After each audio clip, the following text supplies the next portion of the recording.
Knowledge Park, the Creative School. Admissions are open from LKG to 10th standard. Free uniform for new admission students. Public School English Medium. Admissions are open.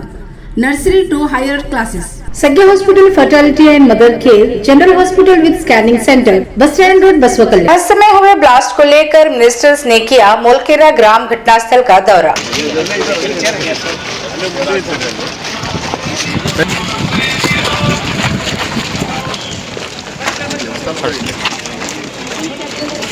नमस्कार, मैं वर्षा रानी, आप देख रहे हैं BK news. BK news में आपका स्वागत है। डिस्ट्रिक्ट हुमनाबाद तालुका के मोलकेरा ग्राम में 31 जनवरी 2026 शनिवार की सुबह रहस्यमय हुए ब्लास्ट मामले को गंभीरता से लेते हुए इंचार्ज मिनिस्टर ईश्वर खंडे, एडमिनिस्ट्रेशन मिनिस्टर रहीम खान के साथ ex minister Rajshekhar Patil, MLA doctor Siddhu Patil, MLC doctor Chandrashekhar Patil, DC Shilpa Sharma, SP Pradeep Gunti, ZP CEO Girish Badale, assistant commissioner Prakash Kudre समेत एडमिनिस्ट्रेशन ऑफिसर्स की टीम मौके घटनास्थल पर पहुंचकर जायजा लेते हुए अधिकारियों से इस घटना की पूरी जानकारी ली। इस पर अधिकारियों द्वारा कहा कि ये ब्लास्ट घर के सामने रखे गए केमिकल पदार्थ की वजह से ब्लास्ट हुआ होगा, इस तरह से अनुमान लगाया जा रहा है।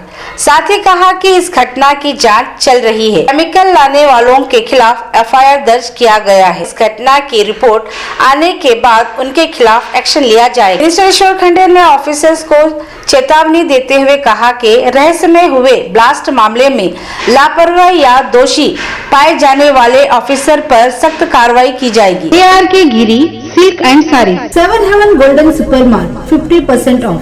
RK Wooden Handicraft Gift Center. ಕಳಿಸಿ ಇದ್ದಂತ ಏನು ಮಣ್ಣಿದೆ, ನೀರಿದೆ, ಅವೆಲ್ಲವೂ ತಪಾಸಣೆ ಮಾಡ್ತೀವಿ. ತಪಾಸಣೆ ಮಾಡಿ ಲ್ಯಾಬ್ರೇಟರಿ ಕಳಿಸ್ತೀವಿ. ವರದಿ ತರಿಸ್ಕೊಂಡು ಯಾರೇ ಶಾಮೀಲಾಗಿದ್ರು ಅವ್ರ ಮೇಲೆ ಏನು ಕ್ರಿಮಿನಲ್ ಮೊಕದ್ದಮೆ ಹಾಕಿ ಅವ್ರ ಮೇಲೆ ಆಕ್ಷನ್ ತಗೋತೀವಿ.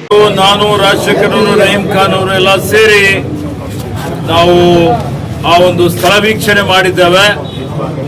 ಪ್ರಿನ್ಸ್ ಆಸ್ಪತ್ರೆಯಲ್ಲಿ ಮತ್ತು ಗುರುನಾನಕ್ ಆಸ್ಪತ್ರೆಯಲ್ಲಿ ಏನು ಗಾಯಾಳುಗಳು ಚಿಕಿತ್ಸೆ ಪಡಿತಾ ಇದ್ದಾರೆ ಅವ್ರಿಗೂ ಭೇಟಿ ಆಗಿದ್ದೇವೆ. ಸರ್ಕಾರದ ವತಿಯಿಂದ ಗಾಯಾಳುಗಳ ವೆಚ್ಚವನ್ನು ಭರಿಸಬೇಕು ಅನ್ನುವಂಥ ಒಂದು ಸೂಚನೆಯನ್ನು ಜಿಲ್ಲಾಡಳಿತಕ್ಕೆ ನಾನು ಕೊಟ್ಟಿದ್ದೇನೆ.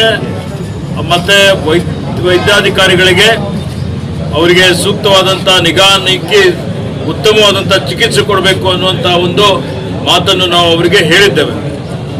ಈ ಒಂದು ಪ್ರಕರಣ ಸರ್ಕಾರ ಅತ್ಯಂತ ಗಂಭೀರತೆಯಿಂದ ಪರಿಗಣನೆ ಮಾಡಿದೆ. ಇದರ ಉನ್ನತ ಮಟ್ಟದ ತನಿಖೆ ಆಗ್ತಾ ಇದೆ. ಪೊಲೀಸ್ ವರಿಷ್ಠಾಧಿಕಾರಿಗಳು ಈಗಾಗಲೇ ಈ ಕೆಮಿಕಲ್ ತಜ್ಞರಿಗೆ ಆಹ್ವಾನ ಮಾಡಿದ್ದಾರೆ, FSLಗೆ ಕಳಿಸಿದ್ದಾರೆ. ಮತ್ತೆ ಯಾರು ಈ ಒಂದು ಕೆಮಿಕಲ್ ತಂದಿದ್ರು ಅವ್ರ ಮೇಲೆ ಕ್ರಮನೂ ಆಗ್ತಾ ಇದೆ, FIR ಆಗಿದೆ. ಹೀಗಾಗಿ ಇದು ಇಂಥದ್ದು ಮರುಕಳಿಸಬಾರ್ದು. ಮತ್ತು ಈಗ ಯಾರು ಮಾಡಿದ್ದಾರೆ ಅವ್ರು ಯಾರೇ ಇರಲಿ, ಎಷ್ಟೇ ದೊಡ್ಡ ವ್ಯಕ್ತಿಗಳಿರಲಿ, ಯಾರ್ಯಾರು ಇದರಲ್ಲಿ ಶಾಮೀಲಾಗಿದ್ದಾರೆ, ಯಾರು ಕಾರಣಕರ್ತರಾಗಿದ್ದಾರೆ, ಅಧಿಕಾರಿಗಳ ನಿರ್ಲಕ್ಷ್ಯ ಇದ್ರೂ ಸಹಿತ ಅವರನ್ನು ಸೇರಿಸಿಕೊಂಡು ಇವತ್ತು ಕಠಿಣವಾದಂಥ ಒಂದು ಕಾನೂನು ರೀತಿಯ ಕ್ರಮ ಆಗಬೇಕು ಅನ್ನೋಂಥದ್ದು ನಾನು ಈಗಾಗಲೇ ಹೇಳಿದ್ದೇನೆ. ಇವತ್ತು ಇದು ಒಂದು ತಾರ್ಕಿಕ ಹಂತಕ್ಕೆ ತೆಗೆದುಕೊಂಡು ಹೋಗ್ತೇವೆ. ಮತ್ತೆ ನಾವೆಲ್ಲ ಭೇಟಿ ಕೊಟ್ಟು ಜಿಲ್ಲಾಧಿಕಾರಿಗಳು, ಜಿಲ್ಲಾ ಪೊಲೀಸ್ ವರಿಷ್ಠಾಧಿಕಾರಿಗಳು ಎಲ್ಲರ ಇವತ್ತು ನನ್ನ ಜೊತೆಯಲ್ಲಿ ಅವ್ರಿಗೆ ಕರ್ಕೊಂಡು ಬಂದಿದ್ದೇನೆ. ಮತ್ತೆ ಇಂಥ ಒಂದು ಪ್ರಕರಣ ಮತ್ತೆ ಪುನಃ ಆಗಬಾರದು. ಮತ್ತೆ ಅಲ್ಲಿ ಕೆಲವೊಂದು ದೂರುಗಳು ಬಂದಿದೆ ನನಗೆ. ಇವತ್ತೇನು ತ್ಯಾಜ್ಯ, ಕೆಮಿಕಲ್ ತ್ಯಾಜ್ಯ ತಂದು ಅಲ್ಲಿ ಹೊಲಗದ್ದೆಗಳಲ್ಲಿ ಬಿಡ್ತಾರೆ, ಬೋರ್ಗಳಲ್ಲಿ ಬಿಡ್ತಾರೆ. ಅಲ್ಲಿರುವಂತಹ ಮಣ್ಣು ಮಾಲಿನ್ಯ ಆಗಿದೆ, ಅಲ್ಲಿ ನೀರು ಮಾಲಿನ್ಯ ಆಗಿದೆ, ಕುಡಿಲಿಕ್ಕೆ ನೀರು ಸಿಗೋದಿಲ್ಲ ಅಂತ ಒಂದು ಪರಿಸ್ಥಿತಿ ಉದ್ಭವ ಆಗಿದೆ ಅನ್ನುವಂಥ ಮಾತನ್ನು ಸಾರ್ವಜನಿಕರು, ಗ್ರಾಮಸ್ಥರು ಮತ್ತು ಎಲ್ಲ ಜನಪ್ರತಿನಿಧಿಗಳು, ಮಾನ್ಯ ರಾಜಶೇಖರ್ ಪಾಟೀಲ್ ಅವರು ನನ್ನ ಗಮನಕ್ಕೆ ತಂದಿದ್ದಾರೆ.